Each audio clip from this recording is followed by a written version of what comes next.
गुरु पुत्र गुरु के समान होता है, और आप इसको यहां बंदी बना के लिए आए हो। इसको छोड़ दो, इसको अभी मुक्त कर दो। जैसे ही अपने बालकों के हत्यारे को मुक्त करने की कामना करने लगी द्रौपदी,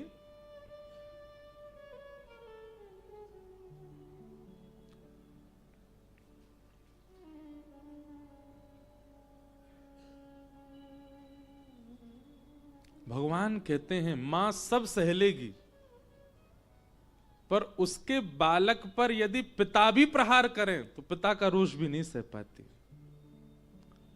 खुद शिकायत करेगी, देखो तुम्हारा बेटा ऐसा करता है, देखो ये ऐसा करता है।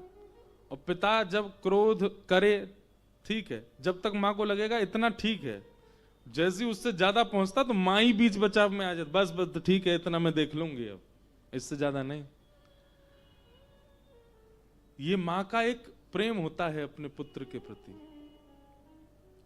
वो पिता को भी इतना अधिकार नहीं देती कि वो अपने मन माने ढंग से उसके पुत्र को या पुत्री को दंडित करे। इतना अधिकार तो केवल मां के पास ही होता है।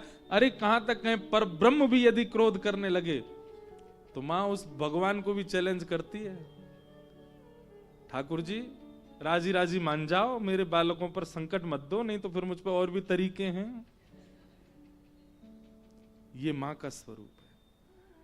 और आज उसी मां को देख करके भगवान कह रहे हैं बालकों को मारने वाला नहीं, दंड करने वाला, उनकी हत्या करने वाला सामने खड़ा है, और द्रौपदी कहती है इसको छोड़ दो, इसको मुक्त कर दो। असंभव। जो मां अत्यंत वात्सल्य रूपा है, उसे खप्पर हाथ में लेने में समय नहीं लगता। यदि वो दुर्गा है, अंबिका है, तो भद्रकाली बनने का भी उसके पास में पूरा अधिकार है। लेकिन परिस्थिति हो चुकी है भद्रकाली रूप धारण करने की, लेकिन द्रौपदी तब भी अपने दया गुण को प्रकट कर रही है। वो कह रही है इसको छोड़ दो, इसको मत मारो।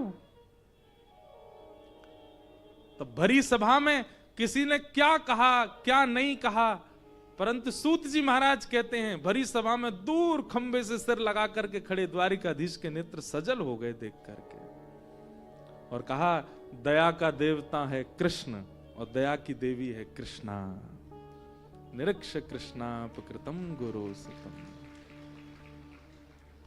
बंधुओं, परिस्थिति जब जीवन में आती है ना, परिस्थिति जब जीवन में आए तब यह सोचना चाहिए कि ठाकुर जी आंख खोल करके हमको देख रहे हैं। जब कोई परिस्थिति नहीं है, सब बहुत इजी चल रहा है, बहुत फ्लेक्सिबल है लाइफ में, सोचो ठाकुर जी कहीं और व्यस्त हैं अभी। लेकिन जैसी परिस्थिति आ जाए तो यही सोचना चाहिए ठाकुर जी ने आंख तो खोले लिए, डबल लेंस और लगा लिए, अब देख रहे हैं हमको। और उस परिस्थिति में आप जो निर्णय लेते हो उससे ठाकुर जी आपको औदा प्रदान करते हैं अपने हृदय में। इसलिए परिस्थिति से भाग मत जाया कीजिए। परिस्थिति जैसी जीवन में आवे तो बस यही ध्यान, अब ठाकुर जी की दृष्टि है, अब मुझे संभल करके कदम उठाने हैं और संभल करके निर्णय लेना है।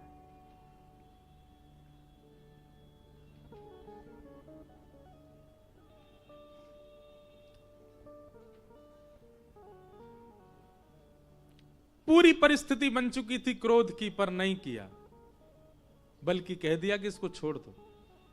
अर्जुन ने पूछा क्यों?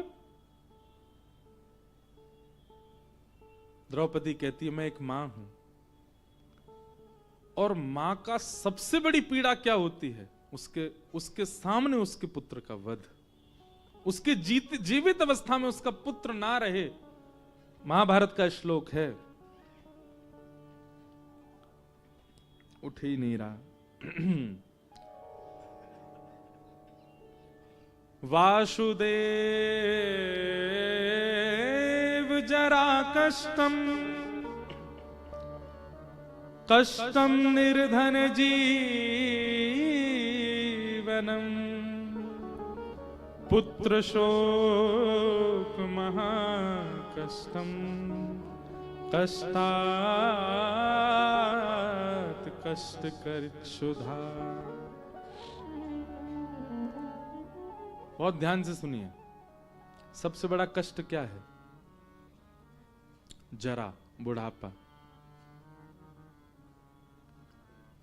आंखों पे पड़ेगा जाला, नाक से बहेगा नाला, लाठी से पड़ेगा पाला, जरा जिंदगानी का। सबसे ज्यादा कठिनाई होती है बुढ़ापे में। अच्छा, पता है क्यों? क्योंकि आपकी इंद्रियां हो चुकी हैं शिथिल, पर इंद्रियों की जो इच्छाएं हैं वो बहुत बलवान होती हैं।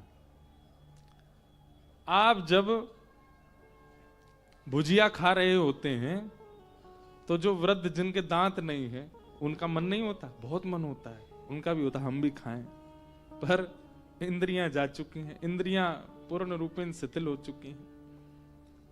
तो वासुदेव जरा कष्टम, सबसे बड़ा कष्ट क्या है? बुढ़ापा। पर बुढ़ापे से भी जब बड़ा कष्ट क्या है? निर्धन जीवनम। एक तो बुढ़ापा और उसमें भी निर्धन हो जाना, ये सबसे बड़ा कष्ट है।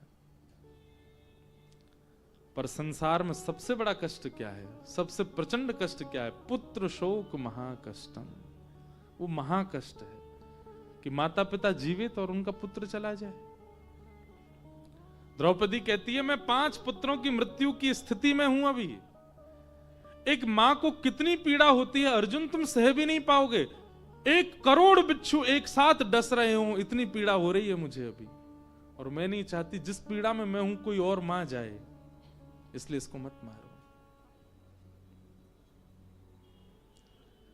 द्रौपदी यूं ही नहीं बन गई है भगवान की बहन, यूं ही नहीं प्रिय है श्री कृष्ण को।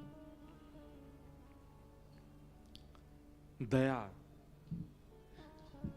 गुण ठाकुर जी को बहुत प्रिय है, दया का गुण लाइए।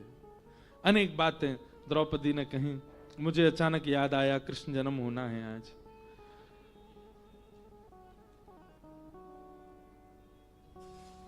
भगवान ने अर्जुन से कहा अर्जुन द्रौपदी की बात तुमको माननी चाहिए, उसके 5 बालक हैं, मां की आज्ञा के बिना तुम वध मत करना।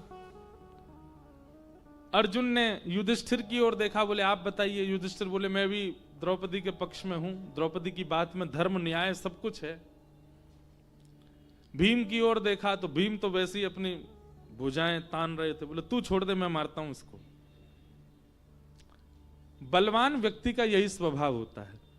और भीम वही है। बुरा नहीं मानिएगा कोई बलवान बैठा हो तो, बलवान लोग यहां से कम सोचते हैं, उन यहीं से ही सोचते हैं सीधा। अच्छा, किसी में भी आप वान हो जाओ, वान मतलब महान हो जाओ।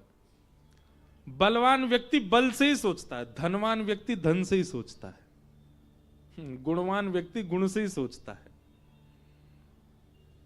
इसलिए भगवान के हो जाओ तो भगवान से ही सोचोगे, उनसे ही विचार करोगे।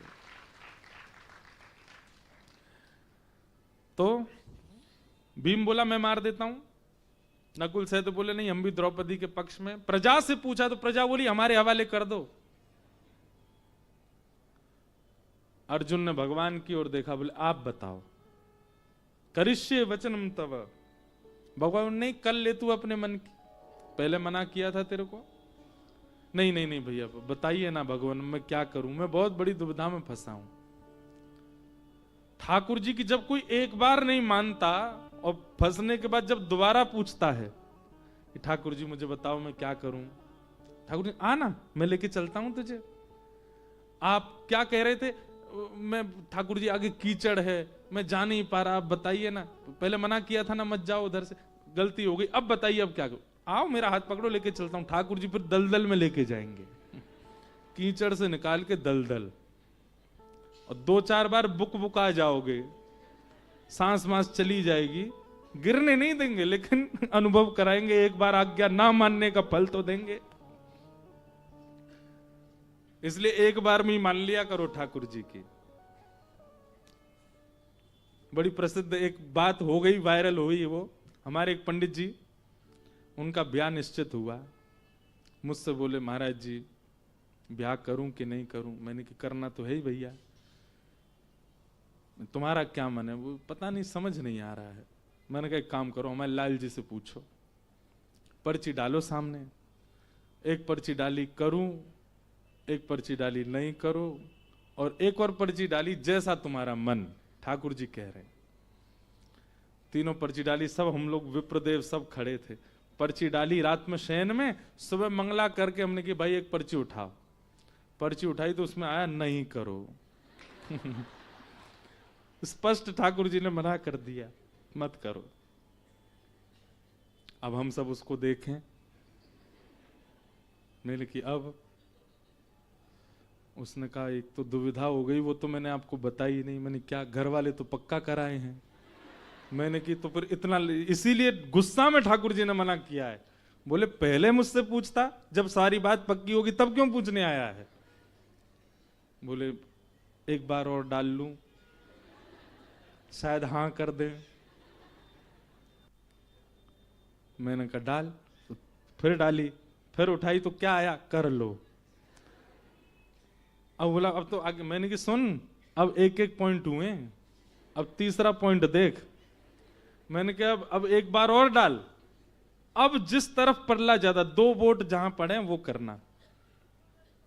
पंडित जी ने तीसरी बार फिर पर्ची डाली, अब की बार उठाई तो आया जैसा तुम्हारा मन। तीनों बार तीनों अलग उत्तर। सिर पकड़ के बैठ गए। मैंने कहा सुनो, हमारे लाल जी छोटे से, अब ज्यादा संकोच, उनको खेलने दो। मैंने अब तेरा जो मन हो तो कर। ब्याह कर लिया। ब्याह के बाद में अब हम तो रहते हैं कथाओं में, रहते हैं महीनों महीनों बाहर ही हैं। तो उनकी गृहिणी गई अपने मायके, और मायके जाकर के फिर महीनों तक आई नहीं। अब वो बोले महाराज जी क्या करूं। मैंने कहा लाल जी तो पहले ही मना कर रहे थे मत करो। तुमने जबरदस्ती करी। अब तुमको था कि कैसे भी करके 2 बार हां ही आ जाए, अब ब्याह तो हो ही गया। मैंने कहा प्रथम आज्ञा ही मान लिया कीजिए ठाकुर जी की, बार बार नहीं। इसका मतलब ये नहीं आप सभी पर्चियां ही डालते रहो ठाकुर जी के आगे। इसके पीछे एक बात और हम कहते हैं, भैया ठाकुर जी को ज्यादा संकोच में नहीं डालना। आप छोटी छोटी बातों पे ही पर्ची डाल लो। आज बताओ कढ़ी बनाए कि दाल बनाए, बता डालो। ठाकुर जी कहेंगे अरे भैया मैं नित्य क्रीड़ा करवे वारो, निकुंज में रहवे वारो, तेरी उलझनन ने सुलझाऊंगो, तो को मैंने बुद्धि दई, आंख दई, नाक कान सब दिए, अपने आप कर। जब आपको लगे कि बहुत विषम परिस्थिति, तभी ठाकुर जी से आज्ञा लिया कीजिए। बात बात की आज्ञा लेंगे तो ठाकुर जी गुस्सा में उल्टी पर्चियां उठवाएंगे। ले बेटा ये ले, ये कर। हाँ तो कहीं हमारो नुकसान कर रहा हो लीला में। तो भगवान ने मना किया था अर्जुन को कि प्रतिज्ञा मत ले, पर अर्जुन नहीं माना। तो अब जब गया ठाकुर जी कर ले अपने मन की, कर ले। नहीं नहीं एक बार आप बता दीजिए, जो कहेंगे वो करूंगा। भगवान बोले देख ले, जो कहूंगा सो करेगा। बोले हाँ। भगवान कहते हैं ब्रह्म बंधुर न हंतव्य आतताई बधारहण। ब्राह्मण कैसा भी क्यों ना हो, अर्जुन उसको मारना नहीं चाहिए। और बालकों का हत्यारा कोई भी क्यों ना हो, उसको छोड़ना नहीं चाहिए। तेरे सामने जो परिस्थिति है, ये ब्राह्मण है इसलिए इसको मारना नहीं है, और क्योंकि ये बालकों का हत्यारा आतताई है इसलिए इसको जीवित नहीं छोड़ना है। अर्जुन बोला मैंने किससे पूछ लिया, मारना भी है छोड़ना भी है। लेकिन मैंने कहा ना ठाकुर जी दलदल में ले जाएंगे, 2-4 डुबकी लगवा देंगे लेकिन निकाल लेंगे। ठाकुर जी ने यहां पर इतनी सुंदर एक पंक्ति लिखी, आलोक्य वदनम सख्य। जैसे ही अर्जुन के माथे पर पसीना आने लगा, अब मैं क्या करूं, तब भगवान ने उसकी ओर अपनी कटाक्ष दृष्टि से देखा। और जैसे ही ठाकुर जी ने देखा, देखते ही अर्जुन को पता लग गया मुझे क्या करना है। ब्राह्मण है इसलिए मृत्यु दंड नहीं देना, बालकों का हत्यारा है इसलिए इसको जीवित नहीं छोड़ना। मतलब ऐसी स्थिति करनी है कि जीवित रहे पर प्रति क्षण मरे।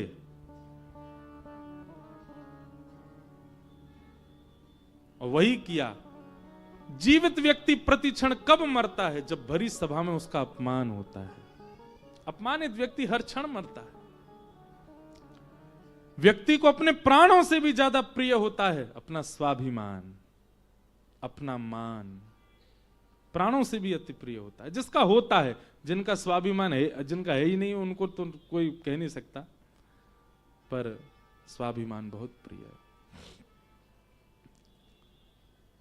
आधी दाढ़ी मूछ मूड़ करके, आधे केश मूड़ करके, शिखा छेदन करके बड़ी सभा से बाहर कर दिया। अश्वत्थामा ने अपने इस अपमान का बदला लेना चाहा और उसने विचार किया, अभिमन्यु तो मारा गया पर उसकी पत्नी अभी सगर्भा है, उसका बालक भी यदि मर जाए तो पांडवों के यहां जल देने वाला भी नहीं बचेगा। ब्रह्मास्त्र छोड़ दिया।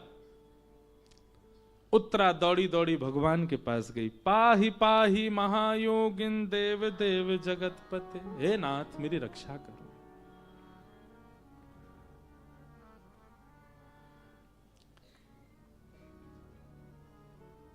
मुपति पांच पांच के तुम पति, सो पति का है बिसारी।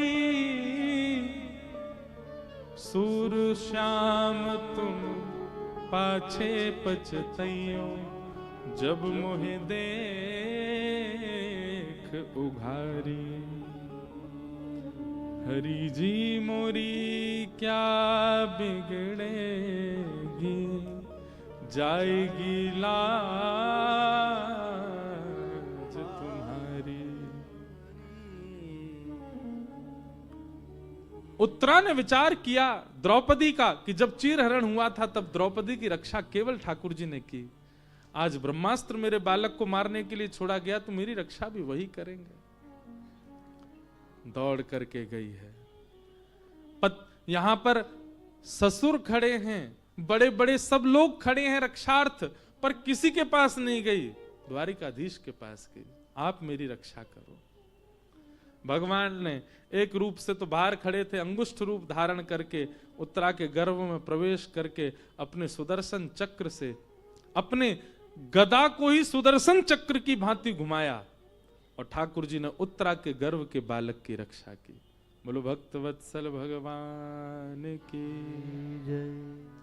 यही बालक परीक्षित बना। हमारे पूज्य पिताजी महाराज के सदगुरुदेव अनंत श्री विभूषित श्री रामानुज प्रपन्नाचार्य गुरु जी, मेरे दादा गुरु, उनकी एक बात, उन्होंने एक सभा में एक बात कही और इस बात पर स्वामी श्री अखंडानंद जी ने मोहर लगाई। वे कहते हैं भगवान ने द्रौपदी के 5 पुत्र नहीं बचाए जिनका वध करने अश्वत्थामा पहुंच गया। तो ठाकुर जी को पता था अश्वत्थामा आ रहा, तभी तो पांडवों को लेकर के चले गए। लेकिन भगवान ने उत्तरा के बालक की बाहर से नहीं, गर्भ में प्रवेश करके रक्षा की है। भागवत जी में स्पष्ट वर्णन है कि ठाकुर जी उनके गर्भ में प्रवेश कर गए और अपनी चक्रा नाम की गदा को चक्र की भांति घुमाया। सुदर्शन चक्र लेकर के नहीं गए ठाकुर जी। क्यों?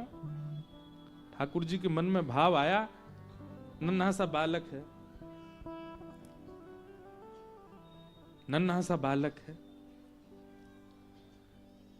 चक्र के तेज से कहीं कोई दिक्कत ना हो, इसलिए ठाकुर जी विचार करके गदा लेकर के गए और उस गदा को इतनी द्रुत गति से घुमाया कि उर्ध होकर के उसकी वायु जाने लगी और ब्रह्मास्त्र आकाश में ही नष्ट हो गया।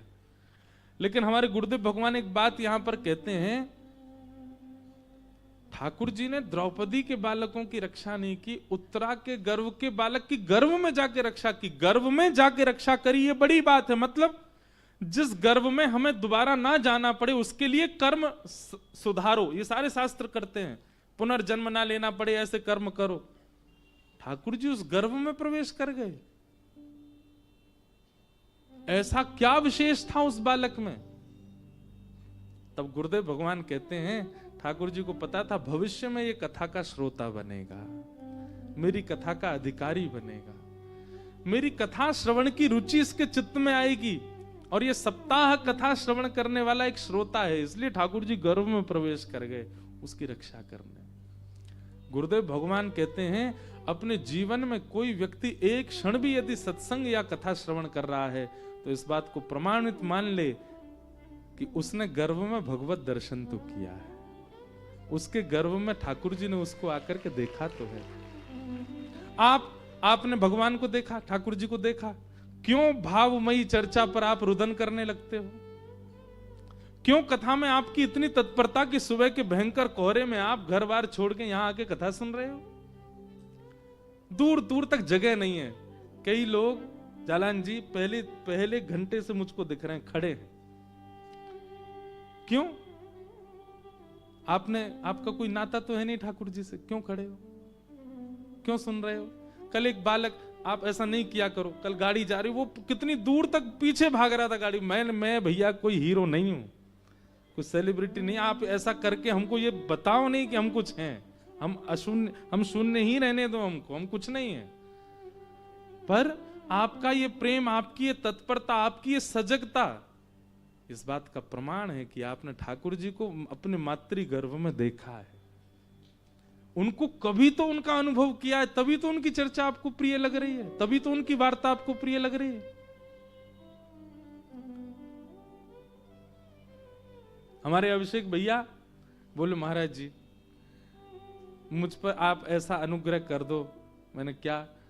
बोले, भगीरथ भैया, चाचा जी, सब लोग कथा का क्रम लिए हैं, बापू की कभी ना कभी कथा होती रहती है, मुझे भी आप आशीष दो, मैं भी हर साल कथा कराया करूं भागवत जी की। मैं भी एक, बोले, मैं पहली बार अपनी माँ के कृपा से, माँ के आशीर्वाद से, मेरी बहनों के आशीर्वाद से, परिवार के आशीर्वाद से कथा करा रहा हूं।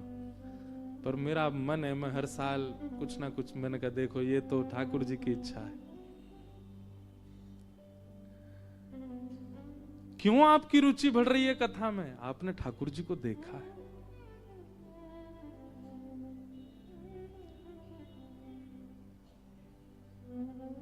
वो पंक्ति में गाता हूं कथा में,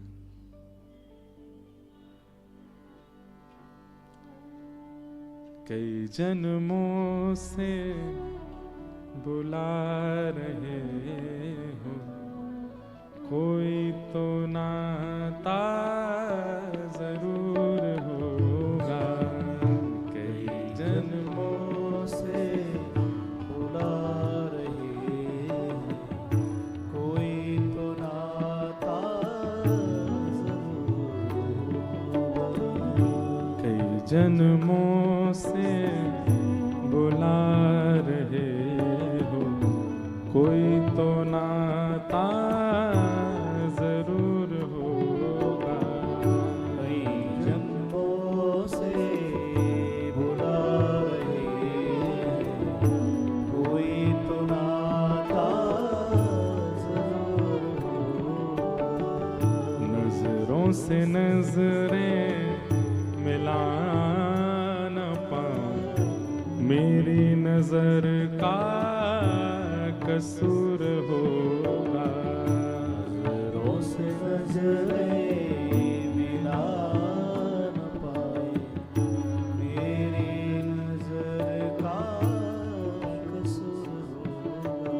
तुम ही तो मेरे माता पिता हो, तुम ही तो मेरे बंधु सखा हो। तुम ही तो मेरे माता पिता हो, तुम ही तो मेरे बंधु सखा हो।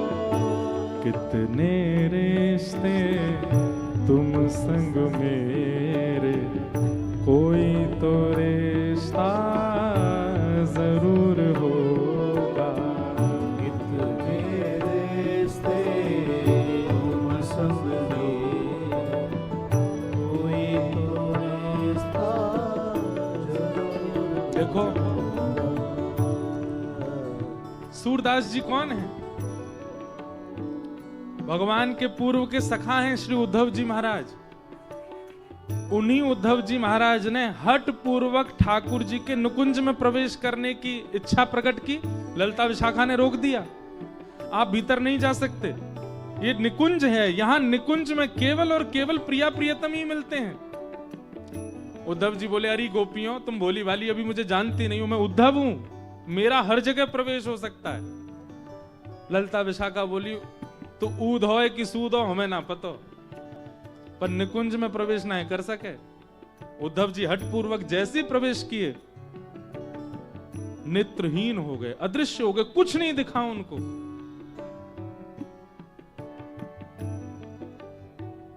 ठाकुर जी की आवाज सुनाई दे रही है पर ठाकुर जी दिखाई नहीं दिए। ठाकुर जी को जाकर के उद्धव जी बोले, जय जय आप दिख क्यों नहीं रहे मुझको? भगवान बोले, ये निकुंज है, यहां पर सखियों की आज्ञा से ही प्रवेश मिलता है और तुम उनकी आज्ञा ना मान के भीतर आए हो, इसलिए तुमको दिख नहीं रहे हैं। उद्धव जी बोले, अब क्या होगा? बोले, कोई बात नहीं, सखियों का रोष भी कृपा है। उद्धव, तुम ही आओगे कलिकाल में सूरदास का रूप धारण करके और बिना नेत्रों के वह देख करके संसार को दिखाओगे, बताओगे, सुनाओगे जो किसी ने भी नहीं देखा होगा। उस लीला का तुम दर्शन करोगे। गोस्वामी तुलसीदास जी कौन है? ये वाल्मीकि जी हैं। वाल्मीकि जी, वाल्मीकि तुलसी भयो, ये गोस्वामी जी के रूप में आए हैं। मीराबाई कौन है? ये माधवी नाम की सखी है। इसका मतलब क्या है? जो भी कलिकाल में आकर के कृष्ण कृष्ण कृष्ण भज रहा है, वो द्वापर में ठाकुर जी का संगी रहा है। किसी एक अपराध के कारण उसको पुनर्जन्म लेना पड़ा है। हम कोई इतने बड़े तो नहीं, मैं और आप कोई ठाकुर जी का सखा वखा तो नहीं रहे होंगे, पर हाँ, हम उस समय की कोई चेंटी रहे होंगे, हम उस समय के कोई ऐसे जीव रहे होंगे। ठाकुर जी कभी चल के गए होंगे और चलते चलते ठाकुर जी को हमने मक्खी बन के ने कान में कछु कर दिया होगो, तो ठाकुर जी ने ऐसे झटका मार दिया होगो और वही से कृपा है गई या जन्म में। अब वाद समय तो ठाकुर जी के कान में गुनगुन करी, अब आप सबन के कान में हरी चर्चा सुना रहे हैं। ठाकुर जी के कान में गुनगुन करके उनको श्रमित किया। ठाकुर जी बोले, हट, गुनगुन करे। ठाकुर जी ने कृपा कर दी, बोले गुनगुन करके परेशान कर रहा हो, ऐसी वाणी बोल कि सबन को सुख मिले। सो कथा वक्ता बन के आ गए।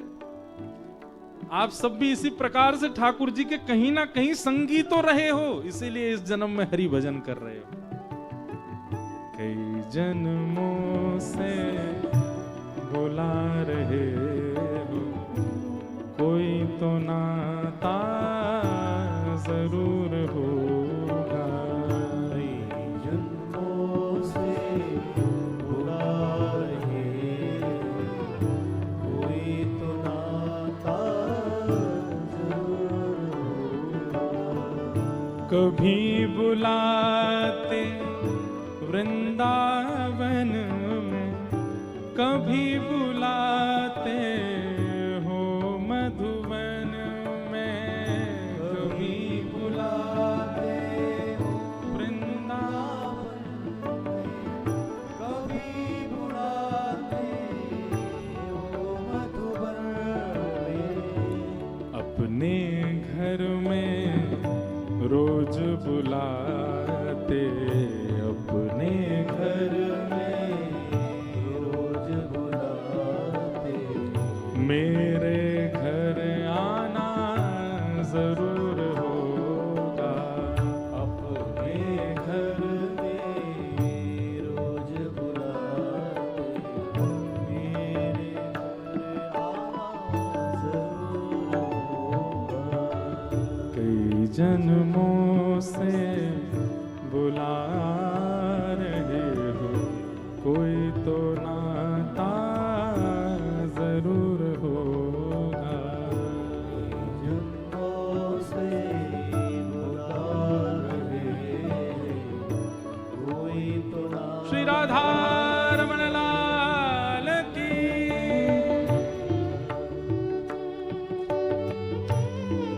एक ताल बजाओ, एक ताल।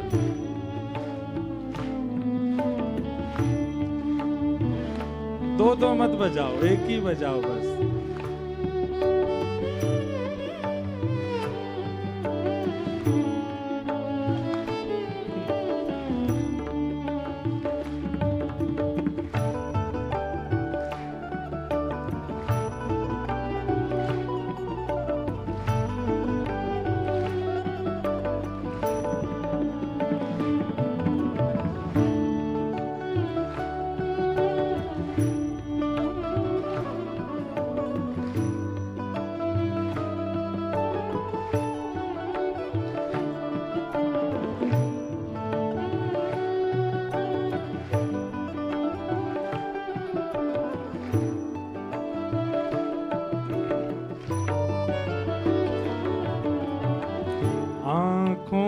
बस गई तस्वीर तेरी, दिल मेरा बन गया जागीर तेरी।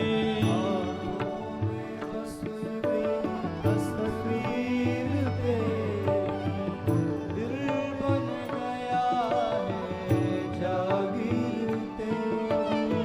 आँखों में बस गई तस्वीर तेरी, दिल बन गया है जागीर तेरी।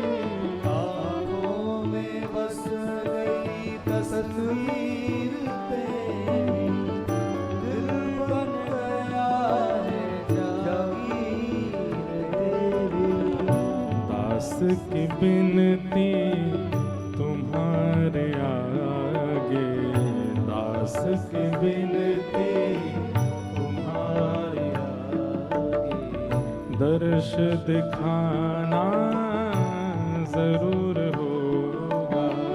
दास की बिनती तुम्हारे आगे, दर्श दिखाना जरूर होगा। कई जन्मों से बुला रहे, कोई तो नाता जरूर होगा। कई जन्मों से बुला रहे, कोई तो नाता। गोविंद बोलो हरि गोपाल बोलो, गोविंद बोलो हरि गोपाल बोलो। हे गोविंद बोलो हरि गोपाल बोलो। गोविंद बोलो हरि गोपाल बोलो। श्री राधा रमण हरि गोविंद बोलो, राधा रमण हरि गोविंद बोलो। राधा रमण हरि गोविंद बोलो। राधा रमण हरि गोविंद बोलो। जय गोविंद बोलो हरि गोपाल बोलो। गोविंद बोलो हरि गोपाल बोलो। जय गोविंद बोलो हरि गोपाल बोलो। गोविंद बोलो हरि गोपाल। गाओ भाव से, गोविंद बोलो हरि गोपाल बोलो। गोविंद बोलो हरि गोपाल बोलो। हरि गोविंद बोलो हरि गोपाल बोलो। गोविंद बोलो हरि गोपाल बोलो। श्री राधा रमण हरि गोविंद बोलो। हरि गोविंद बोलो। श्री राधा रमण हरि गोविंद बोलो। हरि गोविंद बोलो। हरि गोविंद बोलो हरि गोपाल बोलो। गोविंद बोलो हरि गोपाल बोलो। श्री गोविंद बोलो हरि गोपाल बोलो। गोविंद बोलो हरि गोपाल बोलो। श्री राधा रमण हरि गोविंद बोलो। श्री राधा रमण हरि गोविंद बोलो। हे हरि बोल, हरि बोल, हरि बोल। हरि बोल, हरि बोल। हरि बोल, हरि बोल। हरि बोल, हरि बोल। हरि बोल, हरि बोल। हरि बोल।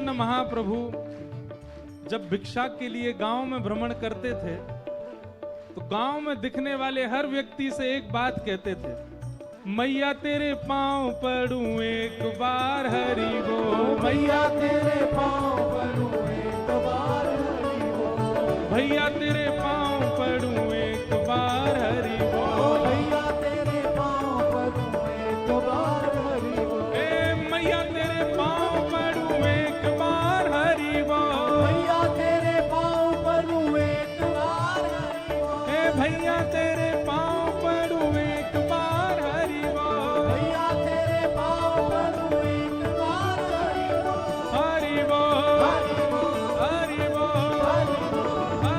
बोल, हरि बोल, हरि बोल, हरि बोल, हरि बोल, हरि हरि बोल, बोल, हरि बोल, हरि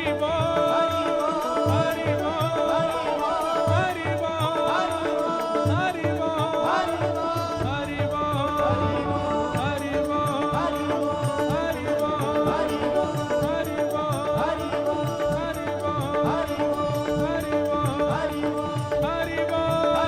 हरि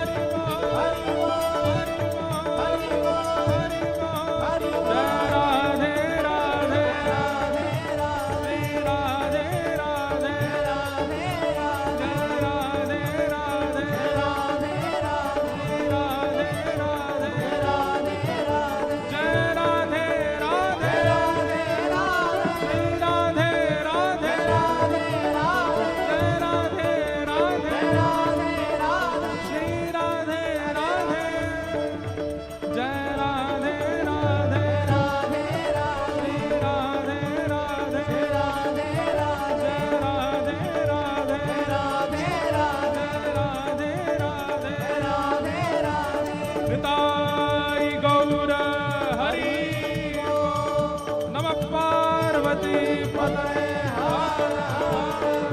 जय जय